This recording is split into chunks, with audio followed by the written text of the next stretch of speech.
monde, c'est Mélodie et bienvenue dans cette nouvelle vidéo. Nous sommes de retour pour parler des dortoirs de Twisted Wonderland. Il n'en restait plus que 2 et je me suis arrêtée en si bon chemin. Nous allons parler du dortoir qui à la sortie du jeu n'était même pas disponible.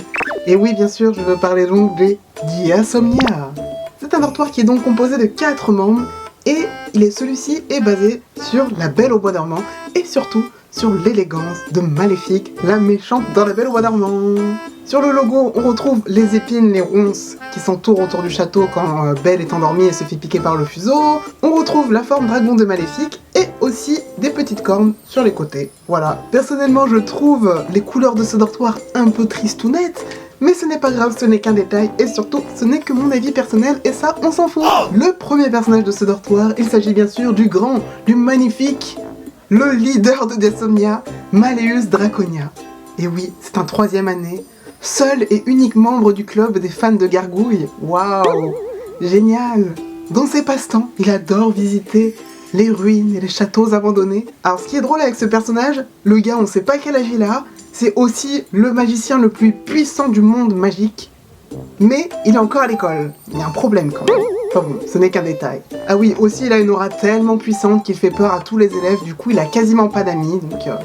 Deuxième personnage, il s'agit donc de Lilia Van Rouge, Van Rouge, ou je ne sais pas comment l'appeler, mais lui aussi il est en 3e année, et c'est le vice-leader du dortoir des Diasomnia, du coup il épaule très régulièrement Malleus dans toutes ses tâches. Il fait partie du club de musique avec Keito et Kalim, et petite particularité, il est extrêmement nul en cuisine. Ne le laissez pas en cuisine, il foire tout, ça sera dégueulasse quoi qu'il arrive. Ensuite, au niveau passe-temps et petite anecdote, apparemment il aime bien le gaming, voilà, donc hardcore gamer, Lilia Van Rouge, voilà, à ses heures perdues.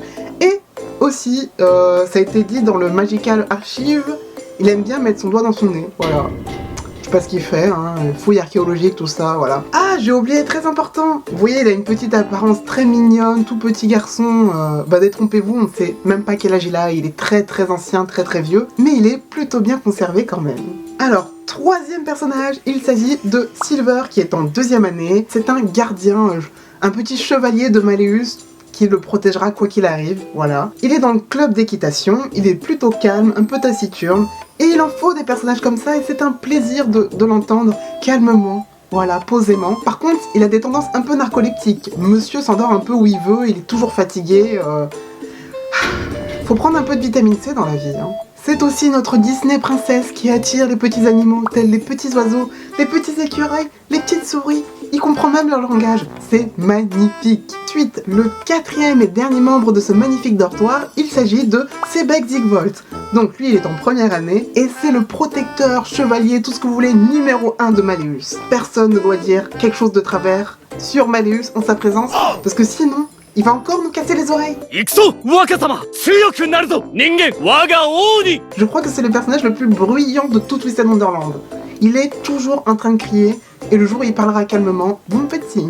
Que dire sur lui, à part qu'il adore Malleus? Il fait aussi partie du club d'équitation avec Silver, et en parlant de Silver, il adore se disputer avec lui. Et oui, après tout, c'est comme des frères, ils ont été élevés ensemble, et ils aiment bien se disputer comme chien et chat. Il adore tellement Malleus qu'il a un portrait géant de lui dans sa chambre. C'est un peu creepy quand même. Et voilà, je crois que j'ai fait rapidement et simplement le tour de ce magnifique dortoir. On n'a pas plus d'informations puisque le chapitre consacré à ce dortoir n'est pas encore sorti.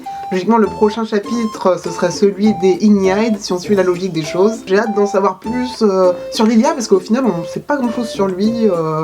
Sur ses origines, pourquoi il est aussi vieux et en même temps il a une apparence aussi jeune. Quel est son secret de beauté? J'aimerais bien être comme Lilia.